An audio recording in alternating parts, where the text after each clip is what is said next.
نحمدہ و نصلی و نسلم علی رسولہ الکریم اما بعد فاعوذ باللہ من الشیطان الرجیم بسم اللہ الرحمن الرحیم الا من اکرہ وقلبہ مطمئن بالایمان صدق اللہ مولانا العظیم الصلاۃ والسلام علیک یا سیدی یا رسول اللہ وعلی آلک و اصحابک یا سیدی یا حبیب اللہ۔ بندہ ناچیز سید مدثر حسین شاہ کاظمی سنی حنفی بریلوی کی یہ 5ویں قسط ہے۔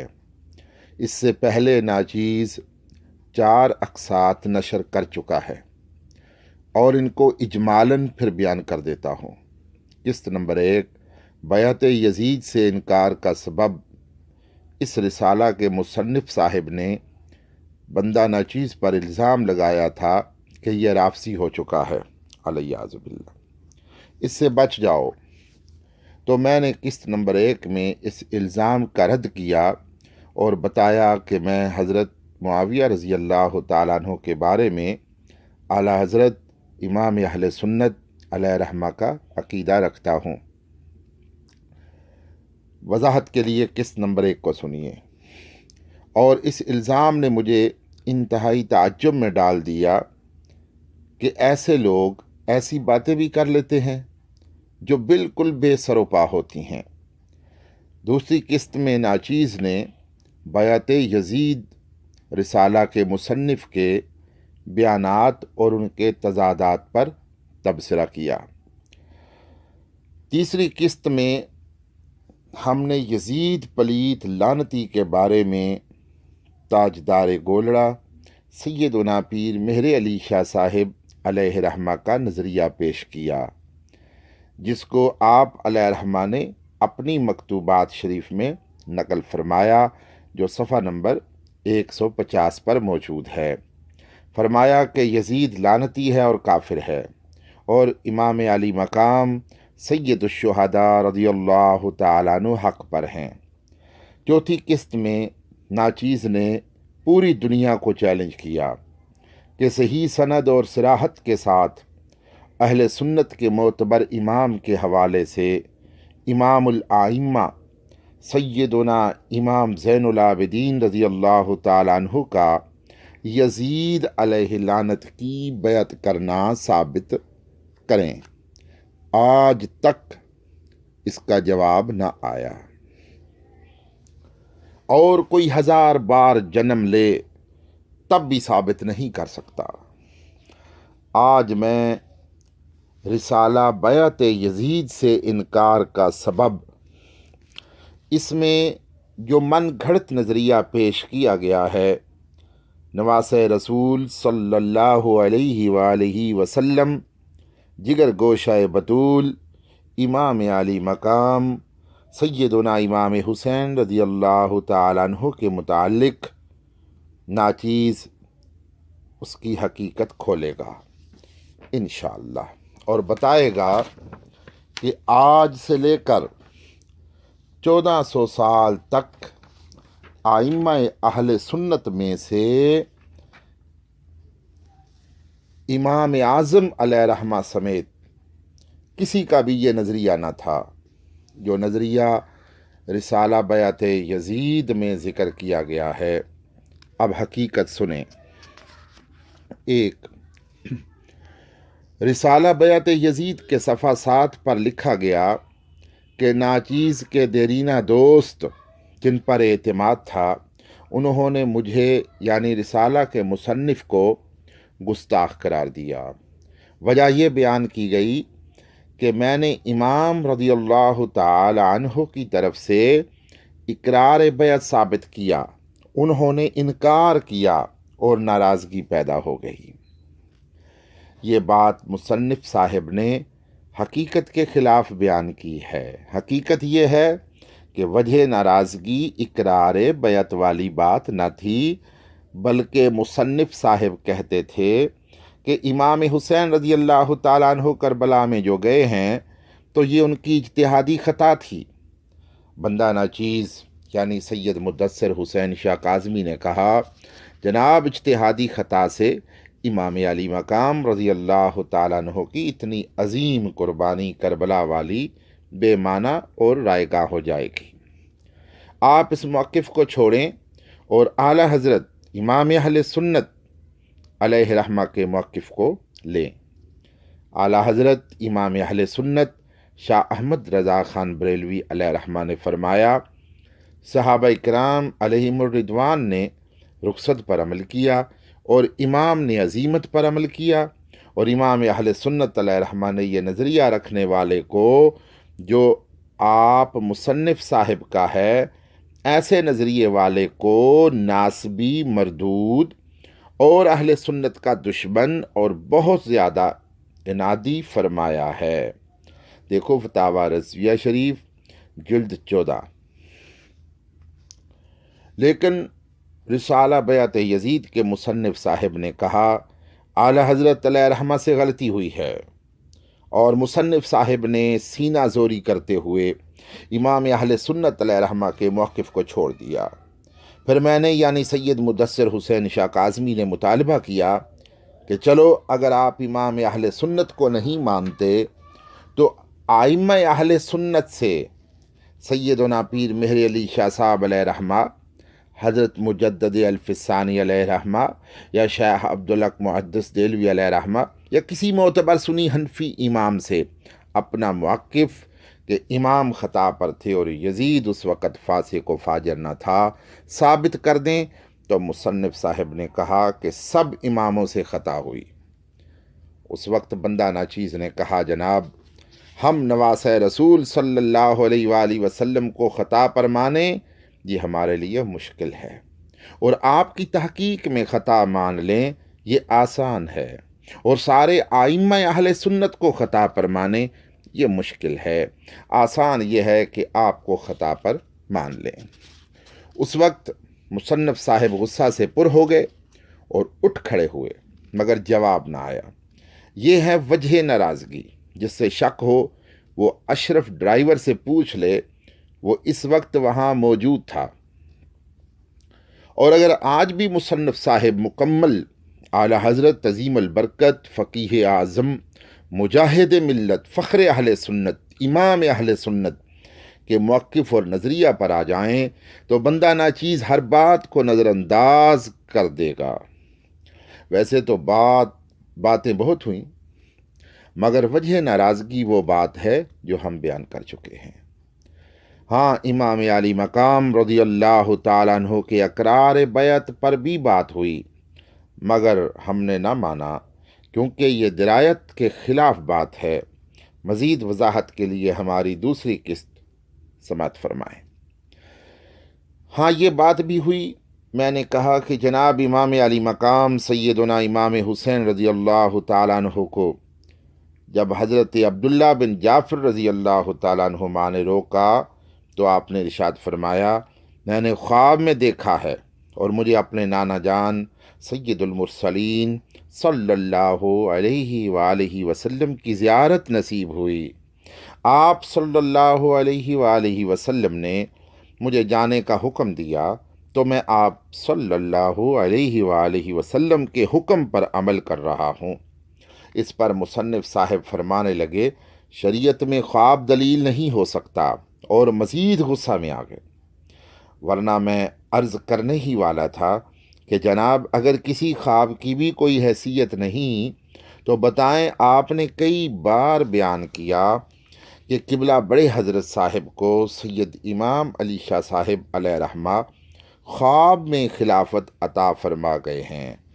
تو غور کرو، اگر خواب دیکھنے والے قبلہ بڑے حضرت صاحب ہوں اور نظر آنے والے سید امام علی شاہ صاحب علیہ رحمہ ہوں تو حجت ہے، اور اگر آنے والے مالک کون و مکان سرور دو جہان ہوں صلی اللہ علیہ وآلہ وسلم، اور دیکھنے والے سیدنا امام حسین علیہ السلام ہوں تو کوئی حجت نہیں ہے۔ اگر یہی بات ہے، کسی کا خواب کوئی حیثیت نہیں رکھتا، تو قبلہ بڑے حضرت صاحب کی پیری مریدی کا سارا سلسلہ غیر شرعی ہے۔ بلکہ میرا تو یہ نظریہ ہے کہ سب کا خواب ایک جیسا نہیں ہوتا۔ بہرحال باتیں تو بہت ہوئیں، مگر وجہ نزا وہی بات تھی جو میں بیان کر چکا ہوں۔ اور اسی صفحہ 7 پر میرے بارے میں کہا کہ وہ ہمارا شاگرد بھی ہے۔ چلو، اگر آپ کی تسکین ایسے ہوتی ہے تو ایسا ہی صحیح، مگر یہ فرمائیں کہ آپ نے مفتی ارشاد احمد صاحب جو آپ کے استاد ہیں ساری زندگی مخالفت کی اور کہا کہ میں حق پر ہوں۔ اگر آپ اپنے استاد میں جو غلط سمجھیں اس کی مخالفت کر سکتے ہیں تو کیا آپ کا کوئی شاگرد اگر کہہ دے کہ میں ائمہ اہل سنت کو چھوڑ کر آپ کے ساتھ نہیں چل سکتا تو اس میں کون سی خرابی ہے؟ کیا کوئی سنی طالب علم استاد کو اس لیے پکڑتا ہے کہ سید الشہداء امام حسین رضی اللہ تعالیٰ عنہ کی تاریخی عظیم ترین قربانی کو ملیا میٹ کر دے اور امام کے خروج کو خطا ثابت کرے اور یزید کو بوقت خروج پاک صاف ثابت کرے؟ مجھے بھی اس بات پر فخر ہے کہ الحمدللہ میں نے جس کو چھوڑا امام علی مقام رضی اللہ تعالیٰ عنہ کی عظمت کے لیے چھوڑا۔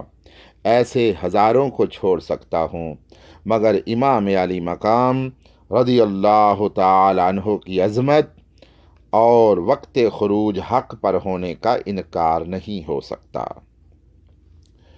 اب بھی میرا پوری دنیا کو چیلنج ہے، اس کو توجہ سے سنیں۔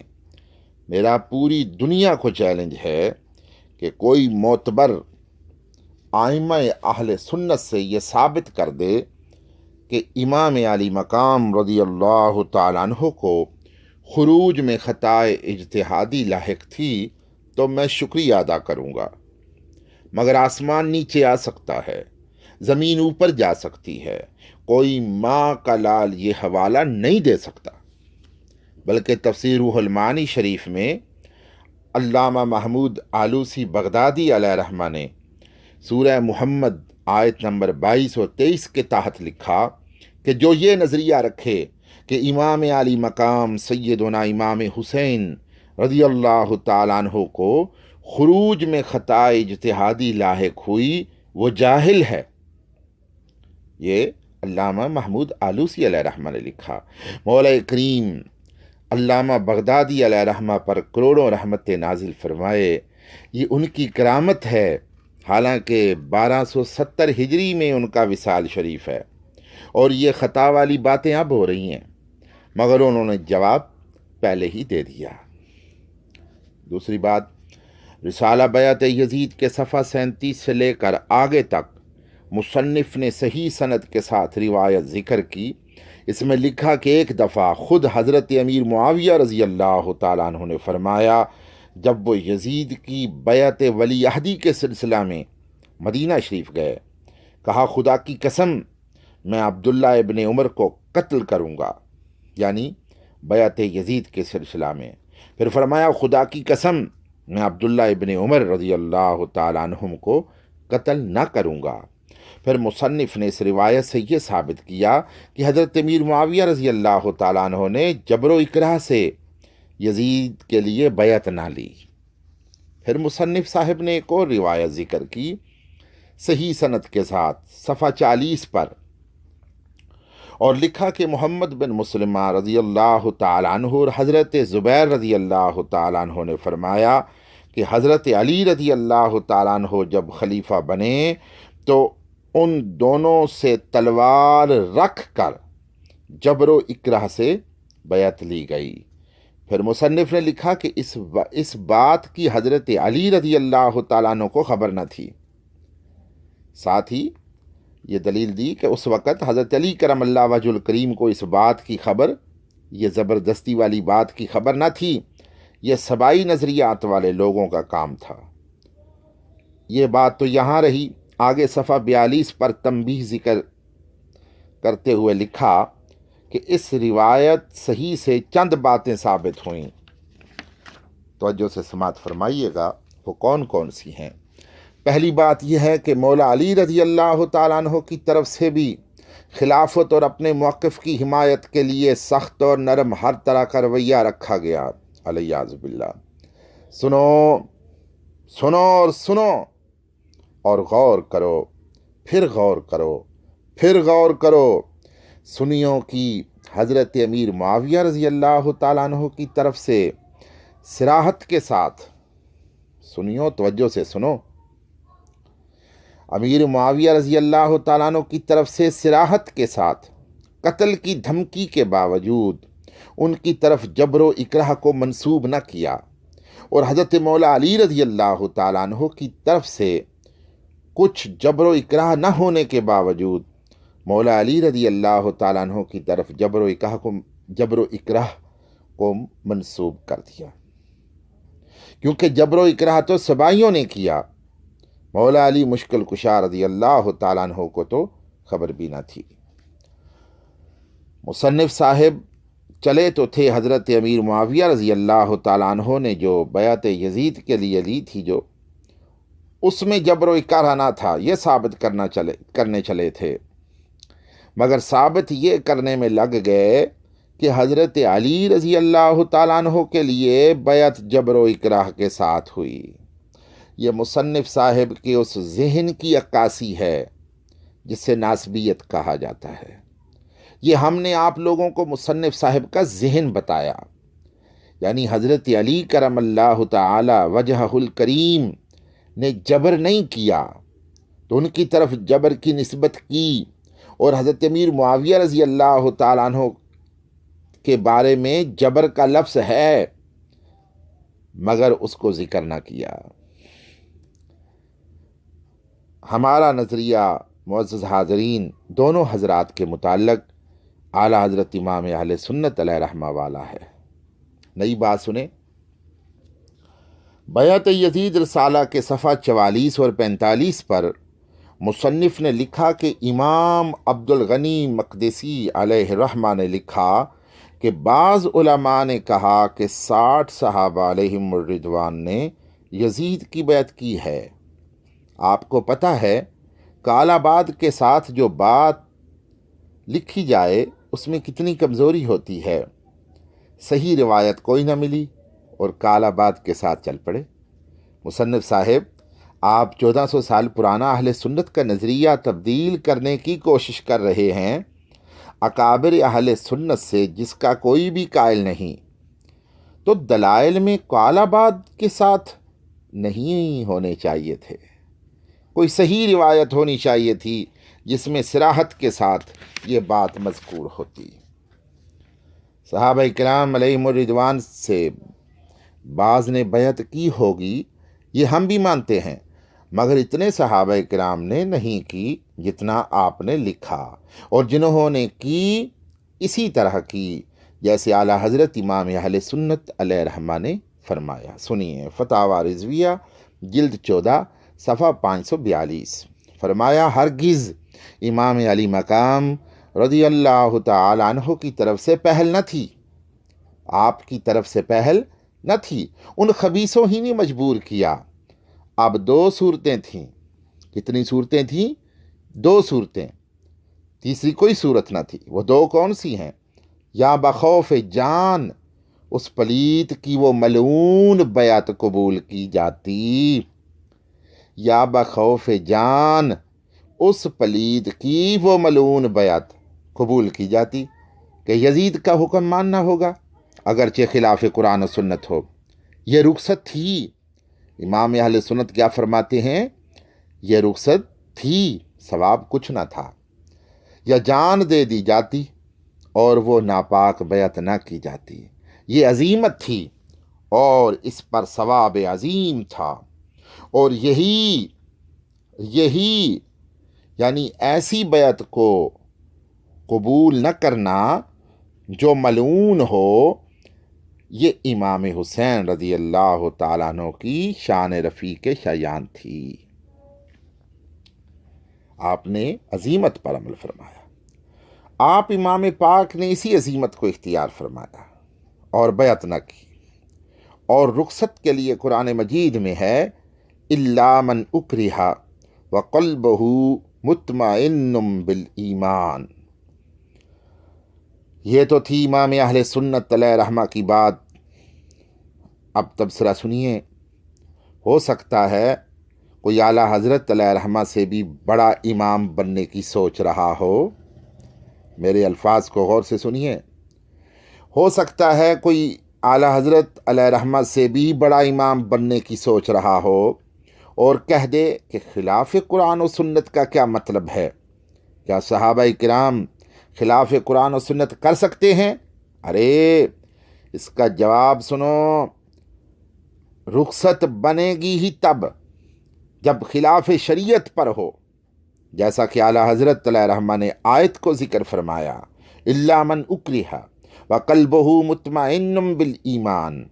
آپ نے دلیل دی کہ جس طرح حضرت عمار بن یاسر رضی اللہ تعالیٰ عنہما کے بارے میں یہ آیت نازل ہوئی اور اس میں رخصت کی اجازت دی گئی. جب مقابلہ کی طاقت نہ ہو اس وقت رخصت کی اجازت ہے. اصل واقعہ کا خلاصہ یہ ہے، مختصر بیان کرتا ہوں، کہ حضرت عمار بن یاسر رضی اللہ تعالیٰ عنہما کو کافروں نے پکڑا اور کہا کہ کلمہ کفر نکالو ورنہ ہم مار دیں گے. تو آپ نے کلمہ کفر نکالا، انہوں نے چھوڑ دیا. آپ صلی اللہ علیہ وآلہ وسلم نے تائید فرمائی کہ تم نے اچھا کیا.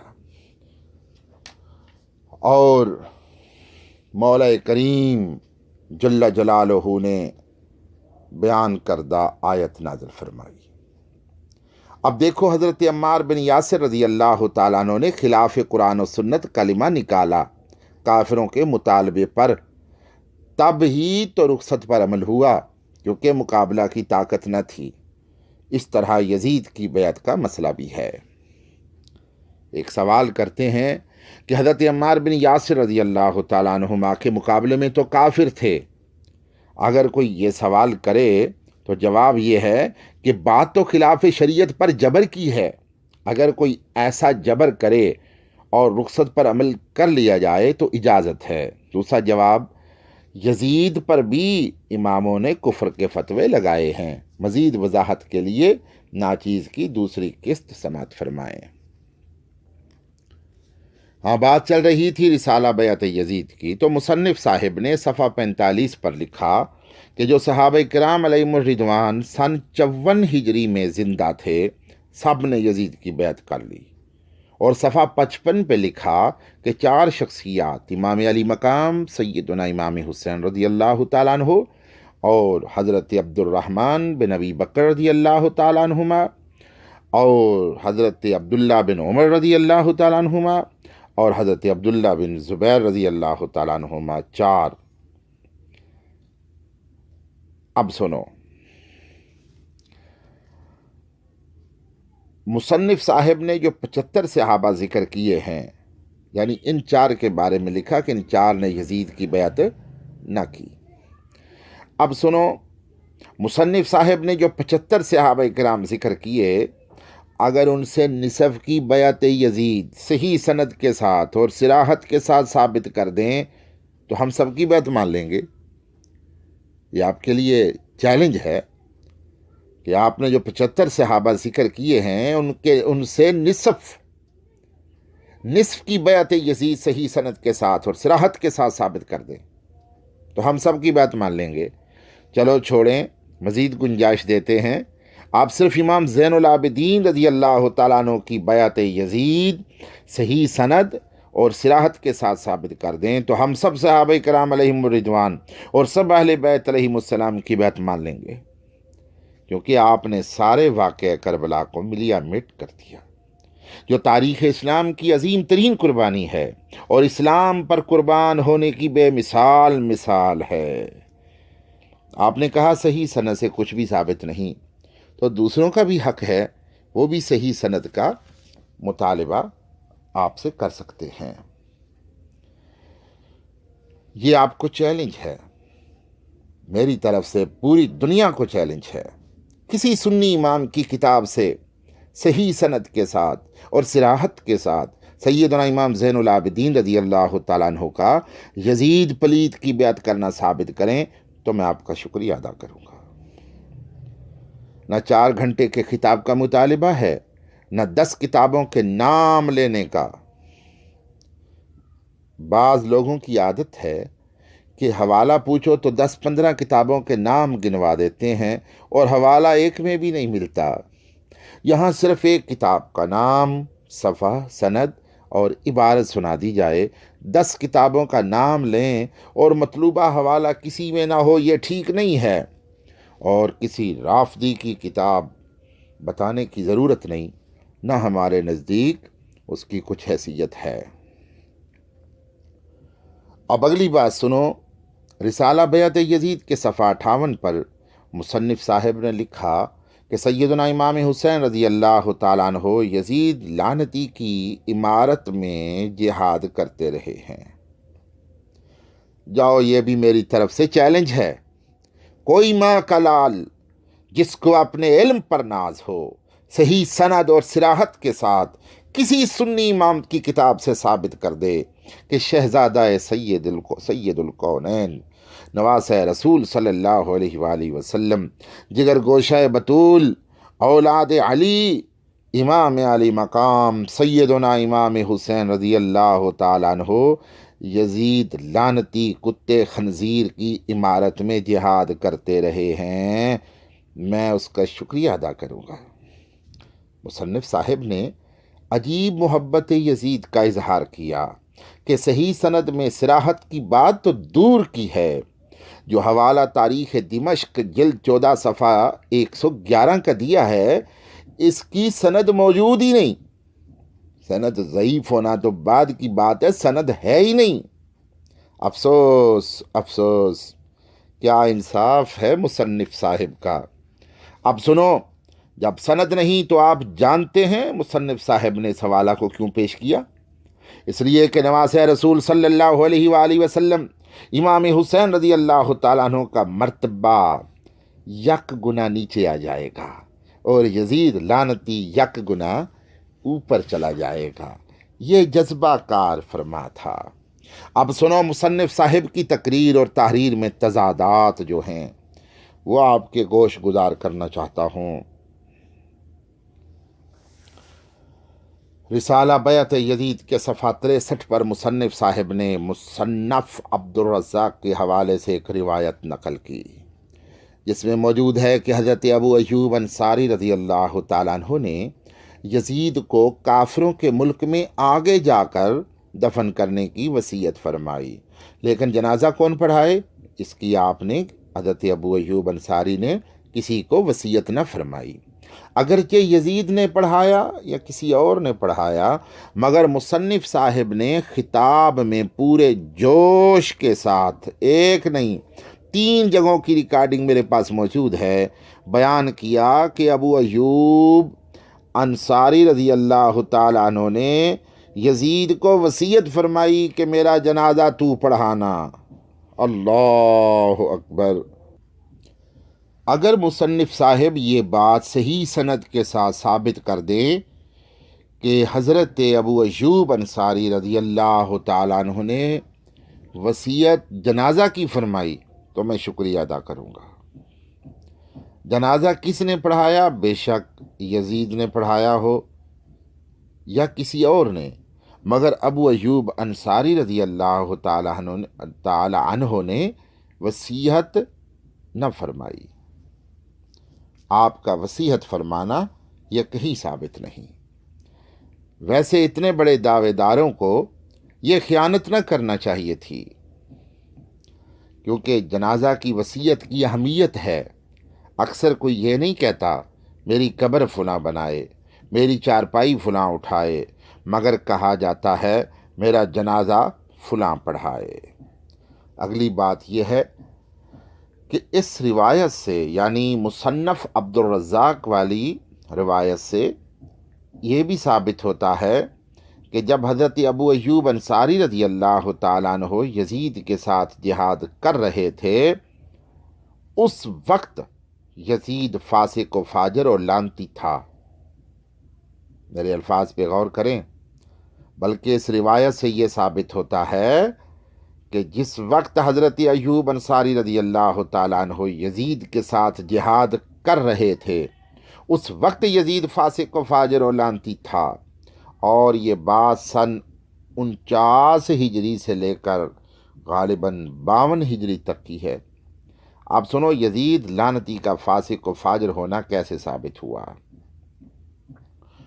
مصنف عبدالرزاق کی جلد 5 اور صفحہ 199 حدیث نمبر 9670 میں موجود ہے کہ حضرت ابو ایوب انصاری رضی اللہ تعالیٰ عنہ نے یزید کو دفن کرنے کی وصیت فرمائی مگر جنازہ کی نہ فرمائی۔ آپ نے باب باندھا، کس نے؟ امام عبدالرزاق نے، اور باب کا عنوان رکھا باب الغزو مع کل امیر۔ اب سمجھو مع کل امیر لکھنے کا کیا مطلب تھا کہ ہر امیر کے ساتھ، یعنی وہ کیا بتانا چاہتے تھے کہ ہر نیک اور متقی پرہیزگار امیر کے ساتھ مل کر جہاد ہو سکتا ہے؟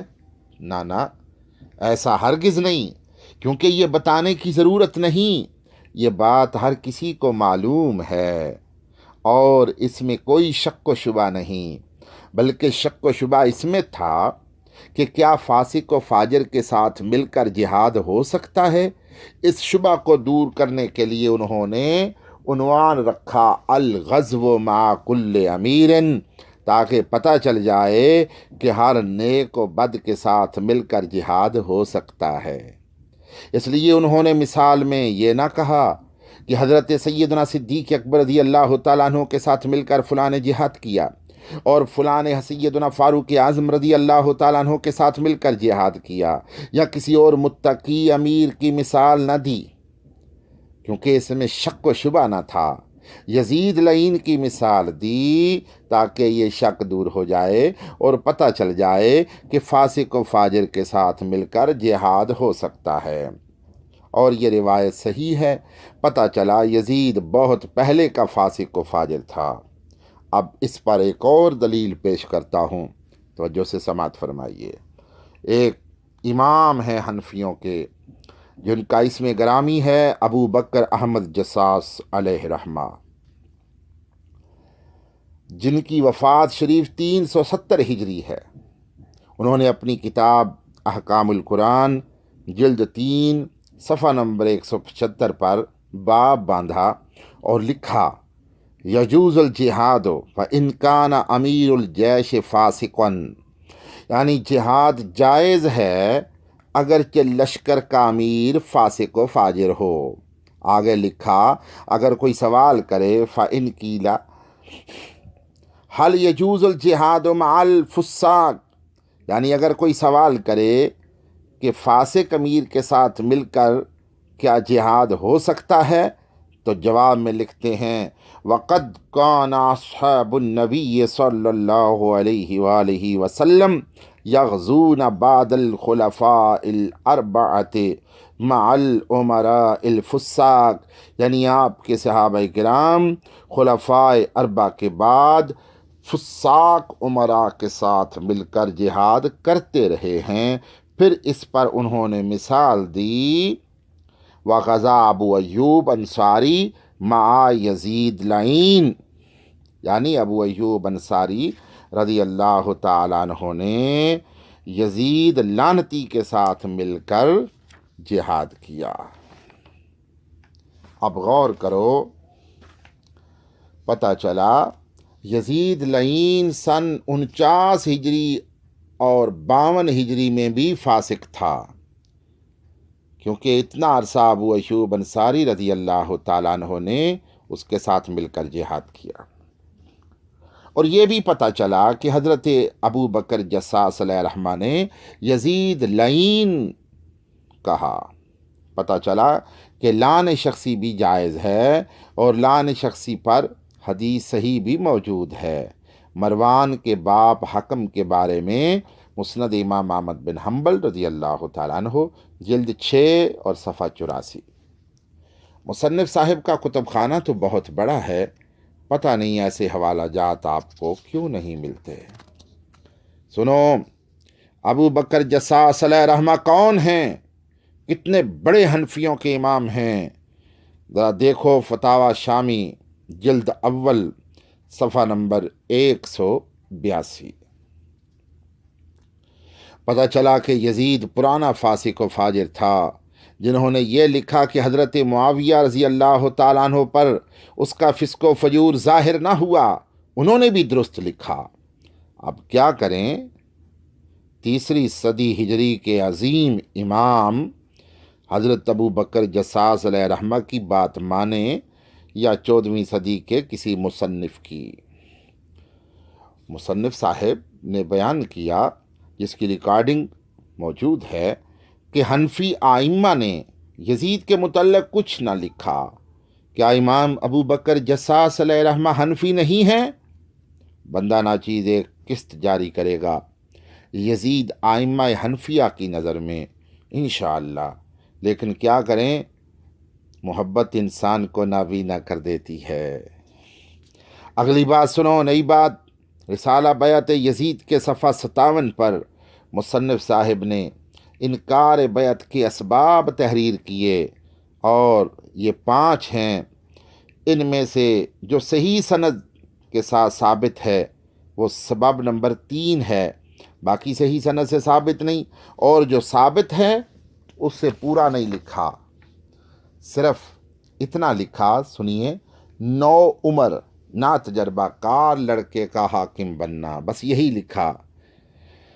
آگے میں انشاءاللہ ابھی وضاحت کرتا ہوں کہ پوری حدیث شریف کیسے ہے۔ اسباب کو ثابت کرتے ہوئے مصنف صاحب صفحہ 71 پر پہنچ گئے اور خود لکھا کہ اس سبب کے لیے محض مذکورہ ضعیف روایت پر اعتماد نہ سمجھا جائے، بلکہ وہ حدیث صحیحہ جن میں 9 عمر لڑکوں کی حکومت کی مذمت ہے اور اس کو ہلاکت امت کا سبب قرار دیا گیا ہے، جیسا کہ بخاری شریف کتاب الفتن میں ہے۔ یہ تھی مصنف صاحب کی تحریر۔ اب آپ سنو صحیح حدیث شریف سے کیا ثابت ہے۔ پہلی حدیث بخاری شریف کتاب الفتن حدیث نمبر 7057، باب ہے قول النبی صلی اللہ علیہ وآلہ وسلم ہلاک امتی علی یدی اغیلمت صفہاء۔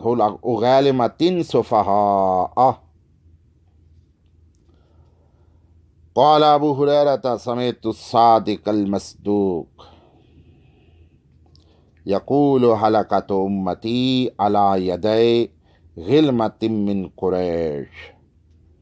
حضرت ابو ہریرہ رضی اللہ تعالیٰ عنہ نے فرمایا، میں نے صادق مصدوق نبی صلی اللہ علیہ وآلہ وسلم کو فرماتے ہوئے سنا کہ میری امت کی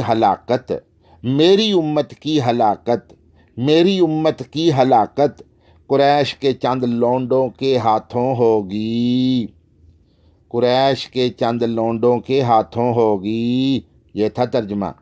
اب بتائیں، مصنف صاحب نے تیسرے سبب میں لونڈوں کے ہاتھوں ہلاکت امت کا ذکر کیا، جو کہ صحیح حدیث سے ثابت ہے، اور یہ بھی سنو، ان لونڈوں میں سب سے پہلا بالاتفاق محدثین یزید علیہ لعنت ہے۔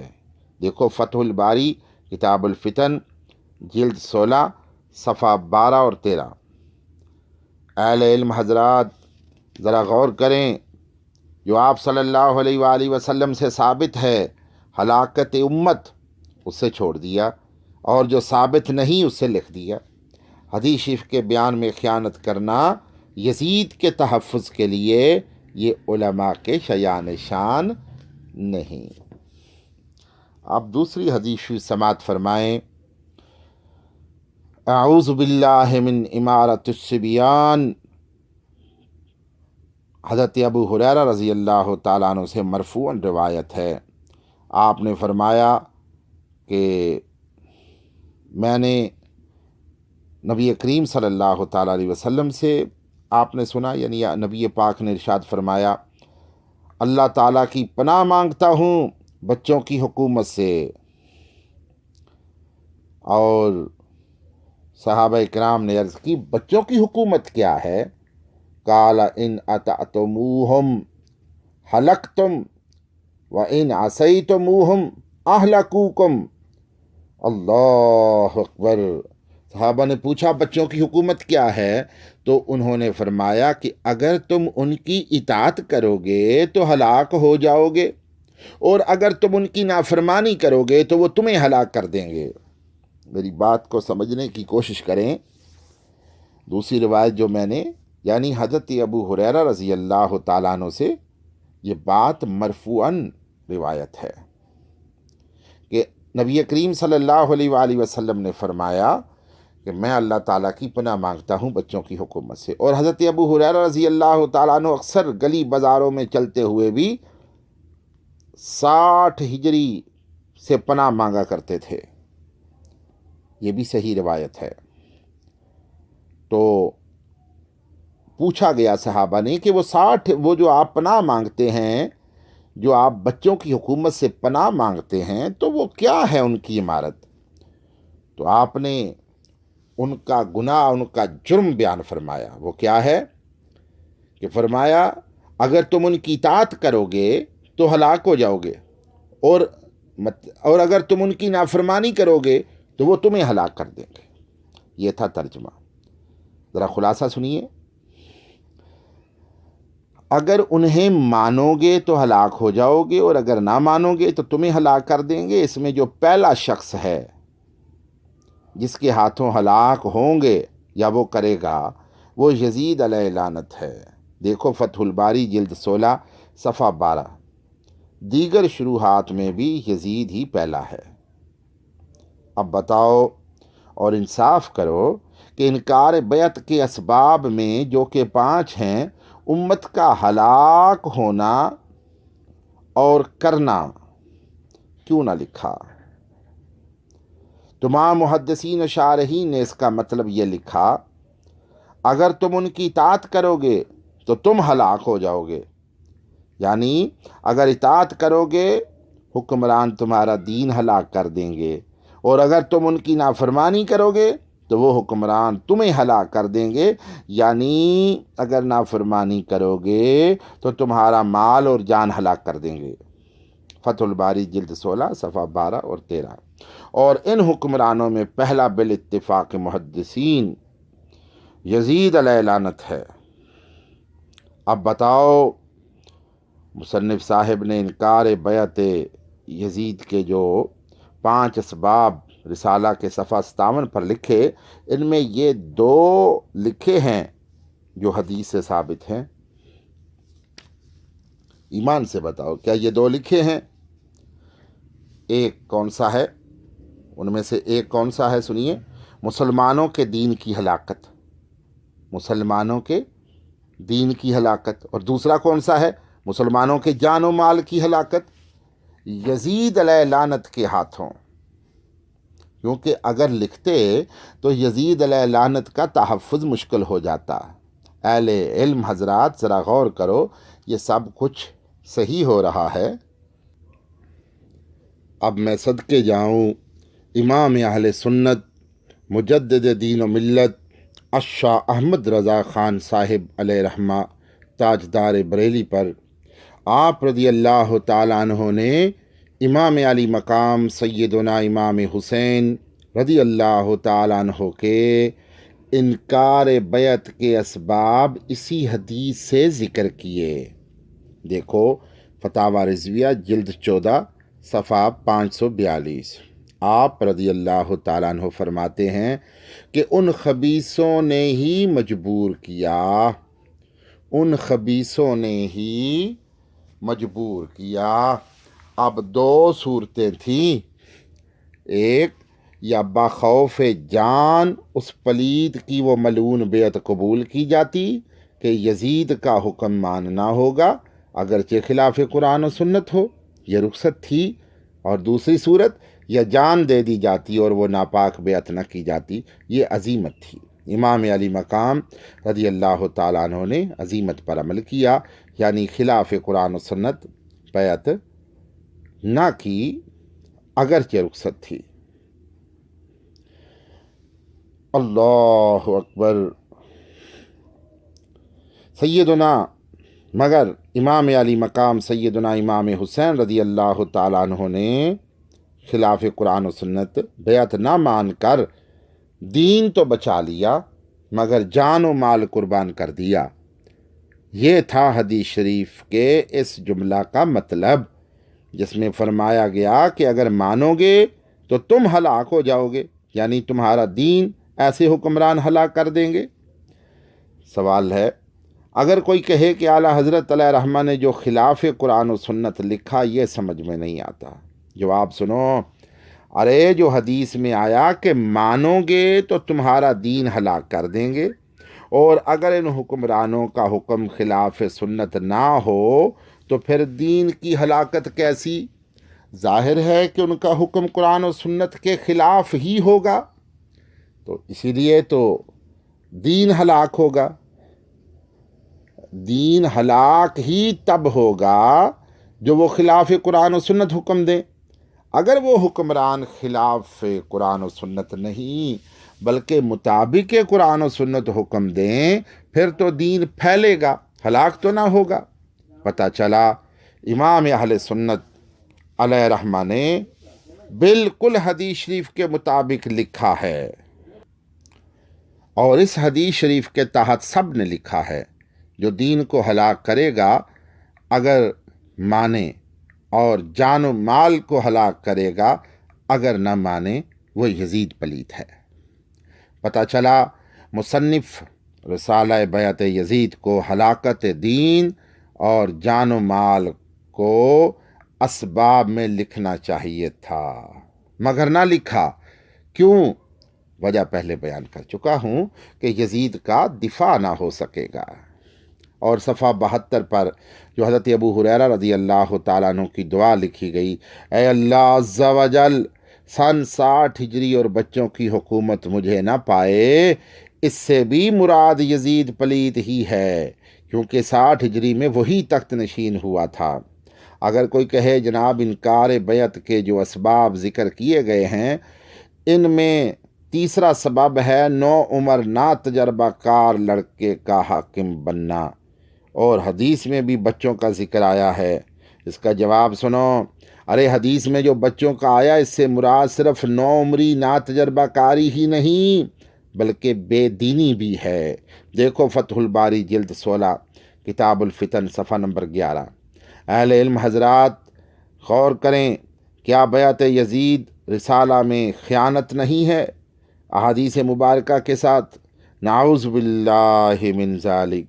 اب سنو نئی بات اور انتہائی قابل توجہ اور قابل غور بات ہے، مصنف صاحب نے بیعت یزید رسالہ میں واقع کربلا اور شہادت امام علی مقام رضی اللہ تعالیٰ عنہ اور آپ کے رفقا کے بارے میں مصنف صاحب نے اپنا نظریہ بیان کیا۔ ذرا سنیے، سینے پر ہاتھ رکھیے، رسالہ بیعت یزید علیہ لعنت صفحہ 86 پر لکھا سنیے۔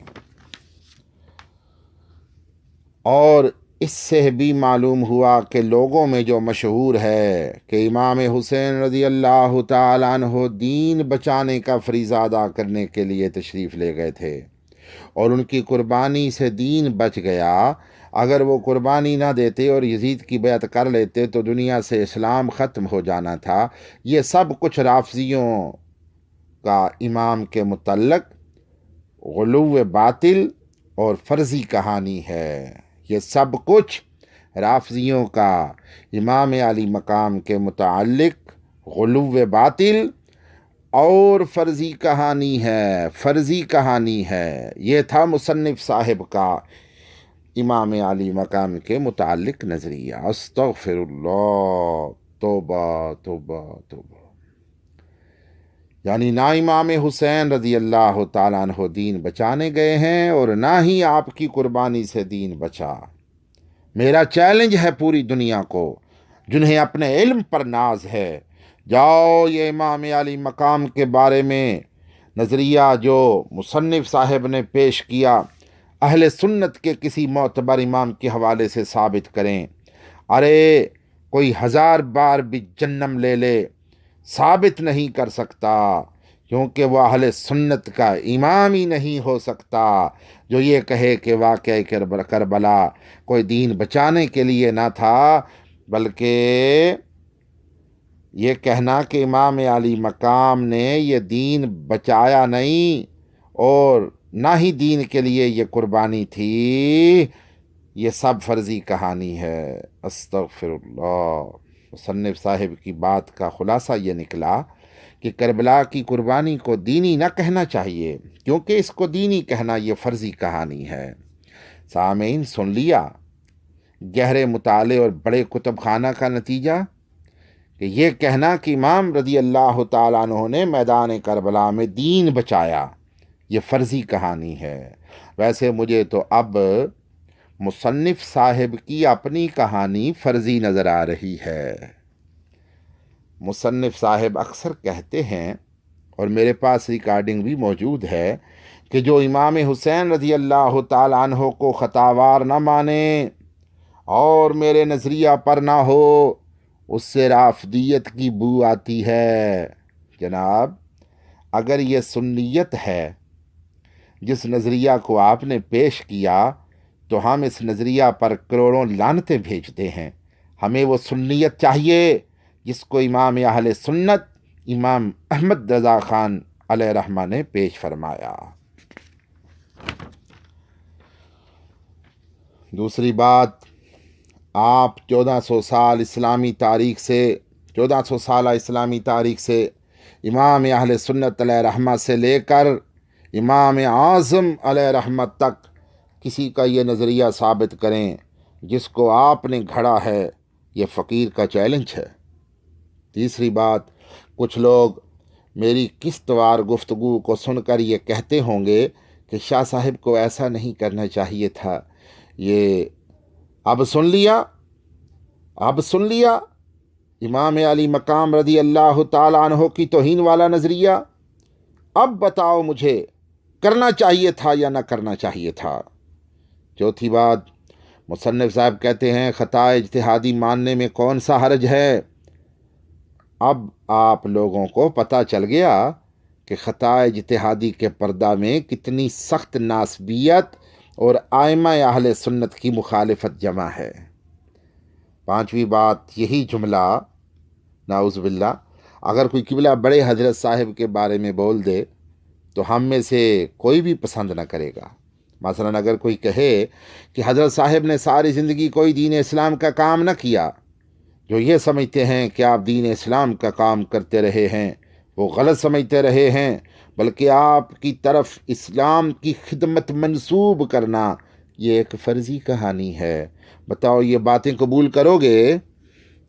اگر آپ کو یہ باتیں قبول کرتے ہوئے پہاڑ سر پر گرتا نظر آتا ہے تو پھر نواز رسول صلی اللہ علیہ وآلہ وسلم، جگر گوشہ بطول سیدنا امام حسین رضی اللہ تعالیٰ عنہ، حضرت صاحب کیا کروڑوں غوث پاک رضی اللہ تعالیٰ عنہ جیسے ان کے قدموں کے برابر نہیں ہو سکتے، تو امام علی مقام کی طرف یہ باتیں منسوب کرتے ہوئے اور کربلا والی عظیم قربانی کو ملیا میٹ کرنے کی کوشش کرتے ہوئے آپ خوش کیوں ہوتے ہیں؟ ظاہر ہے آپ اس نظریہ پر خوش ہیں، تبھی تو ایسا نظریہ نکلتا ہے۔ سمجھانے کے لیے یہ باتیں کر رہا ہوں، ورنہ بزرگوں کے بارے میں ایسے جملوں سے اللہ تعالیٰ کی پناہ چاہتا ہوں۔ چھٹی بات، اگر کوئی یہ کہے کہ شاہ صاحب نے سیاق و سباق چھوڑ کر یہ باتیں نکالی ہیں، میں پوچھتا ہوں، ارے اہل سنت کے پاس کون سا ایسا سیاق و سباق ہے جو امام علی مقام سیدنا امام حسین رضی اللہ تعالیٰ عنہ کے بارے میں یہ نظریہ نکالے اور قربانی کو فرضی کہانی بنا دے؟ ساتویں بات، چلو سیاق و سباق کو لے لیتے ہیں اور پھر کہتے ہیں کہ مصنف صاحب نے دین اسلام کا کوئی کام نہ کیا۔ مصنف صاحب نے دین اسلام کا کوئی کام نہ کیا، اگر ہوتا تو دوسرے مشائخ اور علماء مصنف صاحب کا ساتھ دیتے، حالانکہ وہ ان کو اور یہ ان کو برا بھلا کہتے ہیں، لہذا یہ کہنا کہ مصنف صاحب نے کوئی دین کا کام کیا فرضی کہانی ہے۔ یہ باتیں سن کر مصنف صاحب کو پریشان نہ ہونا چاہیے، کیونکہ اس سے بڑھ کر انہوں نے امام علی مقام امام حسین رضی اللہ تعالیٰ عنہ کی طرف منسوب کی ہیں باتیں۔ کیا ملا اتنے بڑے کتب خانہ سے کہ مصنف صاحب نے بد عقیدہ لوگوں کا عقیدہ امام علی مقام کے بارے میں اپنا لیا؟ 8ویں بات، پتہ نہیں مصنف صاحب خود کو اتنا بڑا محقق کیوں سمجھتے ہیں، حالانکہ تحقیق کا تو یہ عالم ہے، تحقیق کا یہ عالم ہے کہ پہلے یہ تحقیق ہوئی کہ تصویر حرام ہے، پھر مووی حرام ہے، جلسہ کی فیس حرام ہے، عمرہ شریف غلط کام ہے، اور ان باتوں پر لوگوں سے جھگڑے اور ناراضگیاں ہوئیں، اور سب سنیوں کو ان کاموں کی وجہ سے برا بلا کہا جاتا رہا، اور اب غالباً سب مقرروں سے سب مقررین سے فیس کی بڑی مقدار، سب مقرروں سے بڑھ کر بڑی مقدار مصنف صاحب کی ہے۔ اور عجیب فلسفہ بیان کیا جاتا ہے کہ لوگ فیس لیتے ہیں اور ہم کرایہ لیتے ہیں، ہر کوئی اپنے اپنے پیسوں کی تعویل کرتا ہے، جیسے آپ کرتے ہیں وہ بھی کرتے ہیں۔ اور اب امام الائمہ سید السادات امام حسین رضی اللہ تعالیٰ عنہ کے بارے میں ایسی تحقیق ہوئی جو اعلیٰ حضرت بریلوی علیہ رحمہ سے لے کر امام اعظم علیہ رحمہ تک سب اسلاف کے خلاف ہے۔ کشف الغمہ امام اعظم علیہ رحمہ فرماتے ہیں کہ جو یزید علیہ لعنت کو کافر کہے میں نہیں روکتا۔ مصنف صاحب آپ کیوں روکتے ہیں؟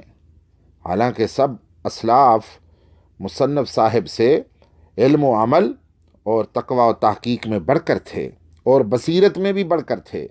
مولا کریم ہمیں آج کل کے محققین کی تحقیقوں سے محفوظ فرمائے اور اسلاف کے عقیدے پر رہنے کی توفیق عطا فرمائے، آمین۔ آپ خود فیصلہ کریں کہ 80 ہجری میں پیدا ہوئے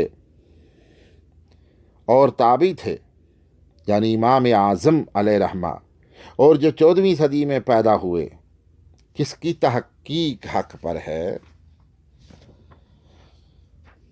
9ویں بات سنو، مصنف صاحب نے جلالی صاحب کی حمایت کیوں کی؟ مصنف صاحب پریشان تھے کہ امام حسین رضی اللہ تعالیٰ عنہ کے بارے میں خطا کا نظریہ کیسے پھیلاؤں اور یزید علیہ لعنت کو کیسے محفوظ کروں۔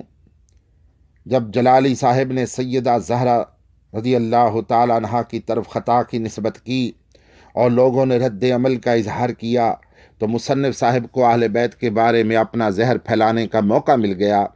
مصنف صاحب نے جلالی صاحب کی حمایت کا اعلان کیا اور کود کر میدان میں آ گئے، اور پھر جلالی صاحب جو 20-22 برس پہلے دجالی دجالی دجالی پکارے جاتے تھے، ایک لمحہ میں جلالی صاحب اور ڈاکٹر اشرف صاحب بن گئے، اور پھر مصنف صاحب جلالی صاحب سے بھی کئی گنا آگے نکل گئے اور انبیاء اور رسولوں علیہم السلام کی خطاؤں کو خطا اجتہادی کے نام سے بیان کرنا شروع کر دیا۔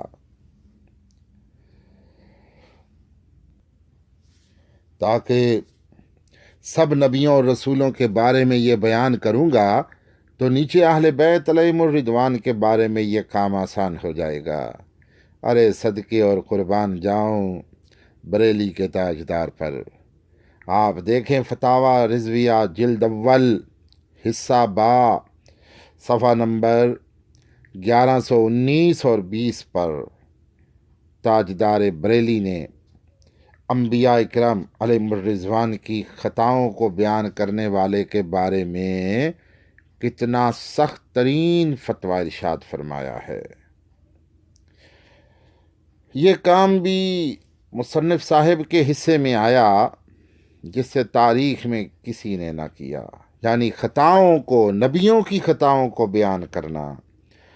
ارے 1000 جان قربان بریلی شریف کے ببر شعروں پر اور محافظ عقائد اہل سنت پر، جنہوں نے فتویٰ جاری فرمایا کہ مائی زہرا پاک سلام اللہ علیہا سے خطا اجتہادی نہیں ہوئی، اور خطا والے سب خود ساختہ فتووں کو بے جان کر کے رکھ دیا۔ 10ویں بات، تعجب کی بات ہے، رسالہ بیعت یزید پر مصنف صاحب کے القابات میں شمشیر اعلیٰ حضرت لکھا گیا۔ افسوس، کچھ تو سوچ کر اور دیانت سے کام لیا جاتا کہ جو رسالہ سارے کا سارا نظریہ امام اہل سنت کے خلاف ہے، جیسا کہ بیان کیا، کم از کم اس رسالہ پر تو مصنف صاحب کو شمشیر اعلیٰ حضرت نہ لکھا جاتا اور کچھ دیانتداری سے کام لیا جاتا۔ بریلی شریف کا وہ مبارک فتویٰ بندہ ناچیز سید مدثر حسین شاہ کاظمی کے پاس ہے، اگر کسی کو ضرورت ہو تو لے سکتا ہے۔ 11ویں بات، میرے بارے میں کہا گیا کہ مصنف صاحب نے کہا مجھے ان کے مبلغ علمی کا پتہ ہے۔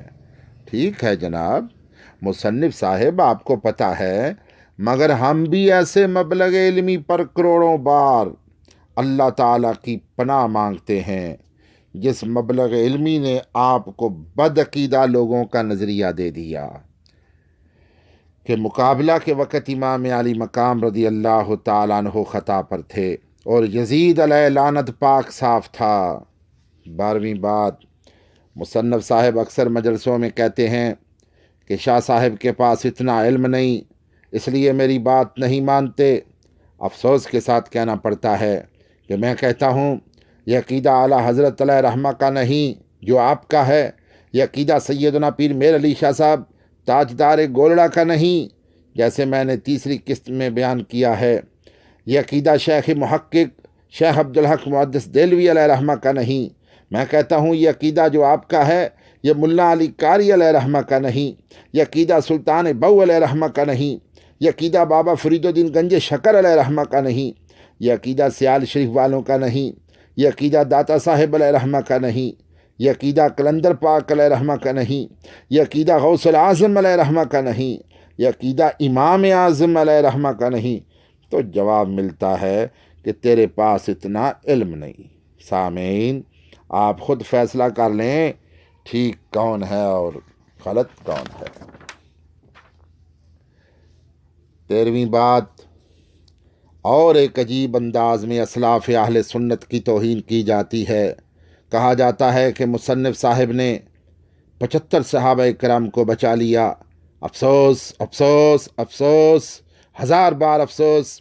مطلب یہ ہوا کہ ان صحابہ کرام علیہم الرضوان کو امام اعظم علیہ رحمہ نہ بچا سکے، امام شافعی نہ بچا سکے، امام احمد بن حنبل علیہ رحمہ نہ بچا سکے، امام مالک علیہ رحمہ نہ بچا سکے، امام جعفر صادق علیہ رحمہ جو امام اعظم علیہ رحمہ کے استاد ہیں نہ بچا سکے، پیر غوث پاک اور دیگر اولیاء کرام علیہم الرضوان نہ بچا سکے، اعلیٰ حضرت علیہ رحمہ نہ بچا سکے، شیخ محقق علیہ رحمہ نہ بچا سکے، سیدنا مہر علی شاہ علیہ رحمہ نہ بچا سکے، سید امام علی شاہ علیہ رحمہ نہ بچا سکے، اور مصنف صاحب نے بچا لیا۔ ایسے انداز میں اسلاف کی توہین یہ آپ کا ہی کام ہے۔ اب بتائیں اس مبلغ علمی نے بزرگوں کے پلے کیا چھوڑا؟ صحابہ کرام علیہم الرضوان کی ناموس و عزت اہل سنت کی جان ہے، مگر یہ کام پہلے کوئی نہ کر سکا۔ افسوس صد افسوس، ایسے مبلغ علمی پر یہ کیسا ذہن سنیوں کو دیا جا رہا ہے کہ پہلے صحابہ کرام کو کسی نے نہ بچایا، کیونکہ یہ نظریہ پہلے کسی کا نہ تھا۔ اہل علم حضرات ذرا اس بات پہ غور ضرور کریں۔ 14ویں بات ہے، مصنف صاحب اپنے بارے میں بیان کرتے ہیں کہ ہم نے اتنی حکمت کے ساتھ قیادت کی کہ آج تک کسی درویش کو کسی جلسہ میں زخم نہ آیا، لڑائی نہ ہوئی، کسی کا بازو نہ ٹوٹا، کسی کو خراش تک نہ آئی۔ یعنی ہم نے اتنے کمال اور حکمت سے لوگوں کی رہنمائی کی ہے، اور جب نواسہ رسول صلی اللہ علیہ وآلہ وسلم کی باری آتی ہے تو کہتے ہیں یہ سب کچھ خطا سے امام نے کروایا۔ دل کو ہلا دینے والی بات ہے کہ خود اتنے کمال سے قیادت کرتے ہیں کہ کسی کو بے فائدہ اور ناجائز خراش تک نہیں آتی، تو امام علی مقام رضی اللہ تعالیٰ عنہ اتنے بے سمجھ اور نادان تھے، نعوذ باللہ من ذالک، کہ بے فائدہ اور خطا سے کم و بیش 72 ذبح کروا دیے، اور بغیر کسی دینی فائدہ کے، کیونکہ آپ کا نظریہ ہے، یعنی مصنف صاحب کا نظریہ یہ ہے کہ امام علی مقام رضی اللہ تعالیٰ عنہ نے اسلام کا کوئی دفاع نہ کیا، جیسا کہ میں بیان کر چکا ہوں۔ 15ویں بات، رسالہ بیعت یزید کے صفحہ 56 اور 57 پر روایت نقل کی گئی کہ یزید صالحین سے تھا، آپ اس سے صحیح سند سے ثابت کریں تو ہم آپ کا شکریہ ادا کریں گے۔ اور اگلی بات، مصنف صاحب کی ایک مجلس کی ریکارڈنگ میرے پاس پہنچی ہے جس میں کہہ رہے ہیں کہ اب حدیثوں کی ترتیب اس طرح دے دوں گا کہ اہل بیت کی تخصیص ہی ختم کر دوں گا۔ سامعین غور فرمائیں، یہ ناسبیت نہیں ہے تو بتائیں کیا مجبوری؟ جن کو اللہ تعالی جل شانہ اور رسول کریم صلی اللہ علیہ وآلہ وسلم تخصیص دیں تو کون ختم کر سکتا ہے؟